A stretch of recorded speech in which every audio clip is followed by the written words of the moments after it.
On Wednesday, May 23rd, 2018, new VPN Filter malware targets at least 500,000 networking devices worldwide. So this was from the folks over at Talos Security Researchers.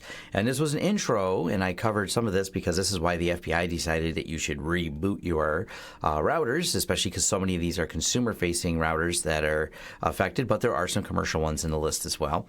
And they took down what they refer to as the command and control server. So after these routers get infected, they reach out to the server, and it gets their commands of what they should be attacking. And we thought this was a pretty big botnet. And it is. I mean, 500,000 is nothing to shrug at. And of course, botnets are notoriously hard to stop because they're so scattered, especially when you talk about consumer stuff.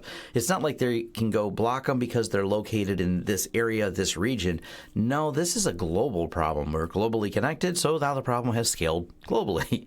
And the research here is really interesting, and I've read through it, and it shows some of the peaks, and they've seen some of the attacks that have been done on here, and they have a breakdown of it.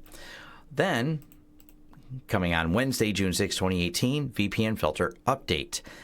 This is another deep dive. So they shut down the command and control server, but it doesn't seem to have stopped the whole broad campaign of the VPN Filter exploit. And they dramatically increased the list.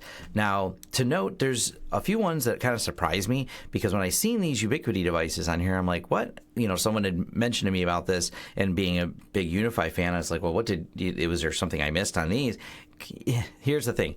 These are, if you're not familiar with the NSM2 and PBEM5, these are site-to-site devices that have routing capabilities. So I don't know the details of how they're getting infected, but I can only imagine because, one, they have a default password. Two, anywhere we've installed any of these, latest firmware, you set up a separate management network and they're installed properly. And we don't use the routing functions of them, but they have routing functions.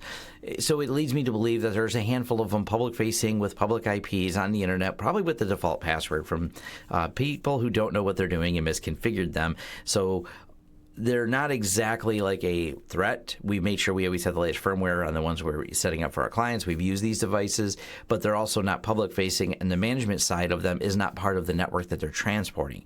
This is a proper setup, because even though we didn't know any threats at the time, and now we obviously know one of them here, and we'll be checking to confirm firmware, one of the things you do when you set these up is the network you're transporting should not have access to the management network that you use to set up your site-to-site. General security practices here, which I feel as though probably were not followed by many, many people. I've seen some crazy configurations. And it is also weird to see the QNAP in here. So the QNAP and people running, it says other QNAP NAS devices running QTS software. Once again, we see people public-facing things all the time that probably should not be directly facing the internet. So when you see storage devices on there, kind of strange. Where I will dwell a little bit is, of course, I see all the consumer ones, which doesn't surprise me because many people buy these, plug them in at their house, and never do any further configuration than, hey, look, it worked, and they probably still have the default username and password on them. The MirrorTick devices are a little bit confusing to me, partly because I have not used them, but there's a long list of them on here. And I'm under the impression, and I could be wrong about this, but I did some reading about hardening their devices on their site, and it sounds like they leave certain WAN ports open out of the box.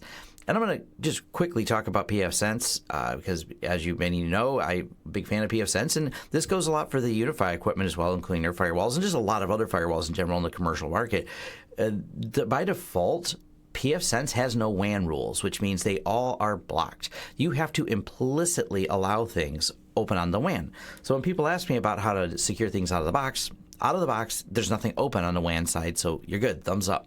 You have to implicitly allow things and turn services on. By default, they have the minimum amount of things even enabled on the LAN side, which is obviously a attack vector, but making sure everything's closed is important. And this is the same thing goes for the Unify. They keep the WAN side closed and the LAN side open. So if you plug things in by default, and it's kind of in help to stupid-proof things, you're secure. So I'm not as clear on whether or not that's true with the MirrorTick devices. But if you have one of these devices, because some of these, I commented like it's probably time to replace some of these devices. I didn't research each MirrorTick one, but yeah, some of these are newer MirrorTicks, so hopefully they just have a firmware update for them. I'm not clear if there's a firmware update for a lot of these. I am clear, though, that if there's a firmware update for them because they don't auto-load, that many of the consumer-grade ones will stay infected until there's a reason not to be infected.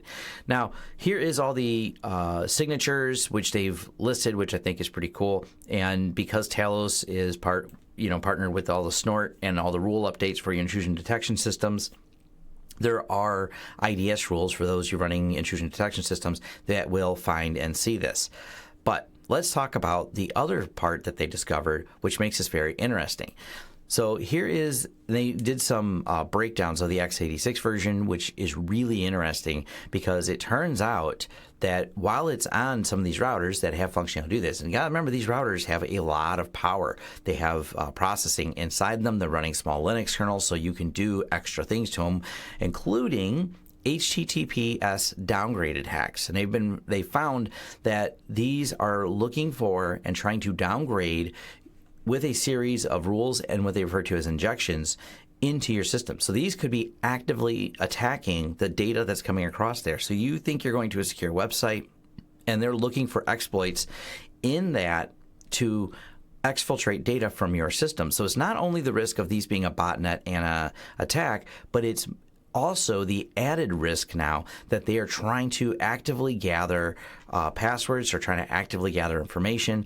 And they are creating different firewall rules and redirecting you to try to do this. And I'm not going to cover every little piece in here. I'll leave you links so you can read this. It's just on the Talos blog. If you're worried about just what the real deep technical details about it, they're all here.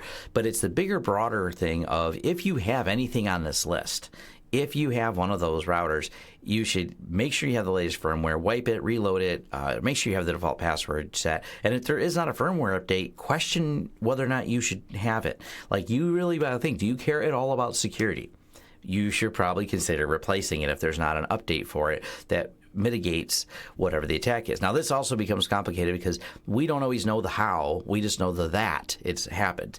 So as the researchers have been discovering the infected routers, we don't always have all the details of how they got that way. Because determining that, because these keep very few logs, is very hard to figure out what exploit was used to get inside of them. So far, they've not discovered any new 0 days, so it's not anything on the exploits that they do know when they got in there. It's not anything new. It's all the same old exploits because, once again, so many people buy these, they forgot about them, and they never get updated, so they potentially become targets of this type of malware.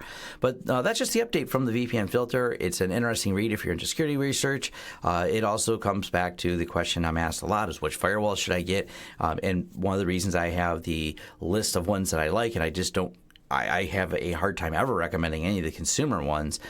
This is part of the reason why. So your pfSense ones, once again, they're not on the list, but pfSense is a very different product because it's a software-based firewall. But there's also a lot of other good software-based firewalls that are not on there. There's other places like Untangle. I have some friends that run that. I've not had a chance to test it, but I do know it's a very popular one. Same with the Sophos system. I've heard good things about it, not used it. So there's a lot of other firewalls out there that are good. In most of your commercial grade, other commercial ones didn't make the list. So your enterprise grade ones didn't seem to be on here either. That being said, this is all a consideration when you start with the question of what's the cheapest firewall I can get for my home. What's the risk factor on there? How much time would it cost you for mitigating or and remediating a threat like this versus I could have spent a little bit more on my router and not potentially had the problem. So just big picture stuff to think about. And of course, it's an interesting read, and the scale and scope of this is obviously staggering. And these attacks only get better. So it's 500,000 now, and we're excited about it. But 2 years from now, we're going. Remember when we used to worry about 500,000 devices? That's how the scale of these things go. It only scales upwards. So keep your systems up to date. Keep your systems patched, and hopefully you're not on the list. Thanks for watching. If you like this video, go ahead and click the thumbs up. Leave us some feedback below to let us know any details, what you like and didn't like as well, because we love hearing the feedback. Or if you just want to say thanks, leave a comment. If you want to be notified of new videos as they come out, go ahead and hit the subscribe and the bell icon. That lets YouTube know that you're interested in notifications. Hopefully they send them, as we've learned with YouTube. Anyways, if you want to contract us for consulting services, you go ahead and hit lawrencesystems.com, and you can reach out to us for all the projects that we can do and help you. We work with a lot of small businesses, IT companies, even some large companies, and you can farm different work out to us or just hire us as a consultant to help design your network. Also, if you want to help the channel in other ways, we have a Patreon. We have affiliate links. You'll find them in the description. You'll also find recommendations to other affiliate links and things you can sign up for on lawrencesystems.com. Once again, thanks for watching, and I'll see you in the next video.